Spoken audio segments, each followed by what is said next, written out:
Where my next guest says that Iran, not Iraq, should be the focus today. This nutcase is threatening the United States in many ways. Iran has given the order for Hezbollah to begin suicide attacks in the United States this summer. This network is helping fight the media war. And the American people have been dumbed down by the secular left. And we know this guy has a propensity for outrageous remarks and has made statements about annihilating innocent countries. What I can tell you is that Iran must be stopped. This is a country led by a rantic, lunatic president who threatens to wipe Israel off the map, who denies the Holocaust. You know, Laredo is the busiest border town here in Texas, and authorities are always looking for drug and immigrant smugglers. But as you mentioned, the sheriff down here in Webb County says his main concern is terrorism. These two men are from Honduras, but some say they could have just as easily come from a country of interest. That's what the Department of Homeland Security calls countries like Iraq and Iran because of terror concerns. And these people eventually are going to climb up to large metropolitan areas where they could already be planning or plotting or already have something orchestrated to happen in the future. We don't want to have another 9/11. These were taken off a jacket found near the border. One is an Arabic military badge. The other depicts the tragic events of 9/11. The reality is, the center of gravity for all the problems right now, the A-team, is Iran. Well, a militia group linked to terror being backed by Iran and setting up camp on America's doorstep. Hezbollah fought Israel in Lebanon last summer. Now intelligence shows it has a stronghold going in South America.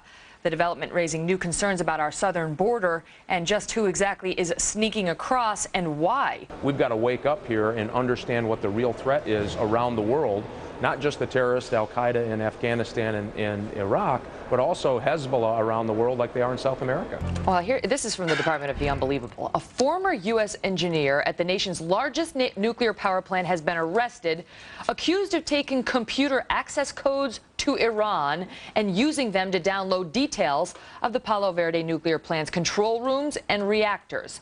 Now, the FBI says this guy has no ties to terrorism, but if this software were to get into the wrong hands, how concerned should we be? Well, we should be very concerned, even though the FBI says he's not affiliated with terrorist groups or he's got no ties. That just means that we have no information or evidence that ties him to groups. But I think for all American voters, threats to our national security have to be a higher priority. Look, in an election year, everybody cares about economic and social issues. It's natural. But I would argue we have to worry more about the threats to the United States and our close friends and allies around the world. And that's what I think we ought to be focusing the candidates on. Voters ought to be saying to the candidates, we want to know more about what you think the threats are. Plus, the plot to blow up JFK Airport, sky high, keeps getting murkier. Now, this word that one of the suspects was about to get his hands on, of all things, an Iranian visa. Coincidence or mounting evidence that the so-called homegrown plot of terror reached beyond our shores to our most vocal and potentially dangerous enemy? Meanwhile, New York police and the FBI are following this lead. Why was one of those suspects apparently planning a trip to Iran by way of Venezuela? Now, a lot of the media is saying, hey, well, DeFreitas and his informant friend and those other guys were amateurs. They're wannabes. Well, these experts that come overseas were not wannabes. And in fact, some of them seem to be connected to Iran. I guess everyone's a wannabe in these kind of operations until they actually pull something off. So they have to be taken very, very seriously. Radical Islam and the use of terror against the United States is clearly the foremost danger of our time. That's also why Iran is such an important issue for us, and we have to be willing to be tough about these things. One of the reasons that we have to go forward with our missile defenses in Europe is because of the potential of the Iranians getting a nuclear weapon armed on a missile. There are worrisome reports now from Syria, Iran, and Hezbollah out of the Middle East saying they're getting ready for war with Israel this summer. Security officials in Jerusalem saying a military buildup on Syria's border with Israel is well underway. Iran's foreign minister demanding the release of 5 Iranians in Iraq said, quote, the U.S. will regret this. Jeb, you used their words, put them into English, and what's the message? The message is that there's a lot of people out there who are threatening the United States in combination or singly, and what we have to do, we have to just wake up and listen. Extraordinary pictures. Hundreds of newly graduated suicide bombers shown in a frightening new video airing exclusively on ABC.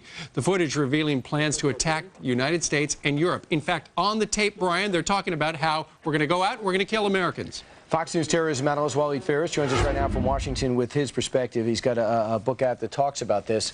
Waleed, does this surprise you? First off, that there'll be a terror camp and an actual formal graduation with a target, Germany, the U.S., and the U.K.? Absolutely not, because this is the strategic standing order of Al-Qaeda and other jihadist groups, and they have even, guess what, a list of target countries, including obviously the U.S. and Britain, first rate, but also other European countries. They've just upgraded France now after the election of Sarkozy to that list. So what you see right now is reality. Now the question is about those are the graduates who are going to come or not. That's a different issue. Waleed, the United States government, Homeland Security, has responded. They say it's just propaganda. Yeah, well, it's just propaganda is part of the war. Propaganda serves a purpose. Terrorism is supposed to terrorize you. On the one hand, but wait a minute. This video, basically, the way it was designed, aim at recruiting other jihadists, meaning this is like an ad for a school. Look, we're going to go bomb the West, so why don't you join us? And it's aimed not just at people in the Arab and Muslim world, but also within the West. Why don't you come and meet us, come to the camp, and you will go and bomb London, New York, or Paris? Right, and since they have, Mike, since Hamas is getting funneled money by Iran, and Hamas now controls Gaza, how bad a development is that for Israel, and as a result, the United States? It really is a significant concern for the world community, because now you have an Iranian ally developing a statelet here in the Gaza Strip. And if you look at it from the Israeli perspective, they have Hezbollah in the north, which is Iran's forward deployed army.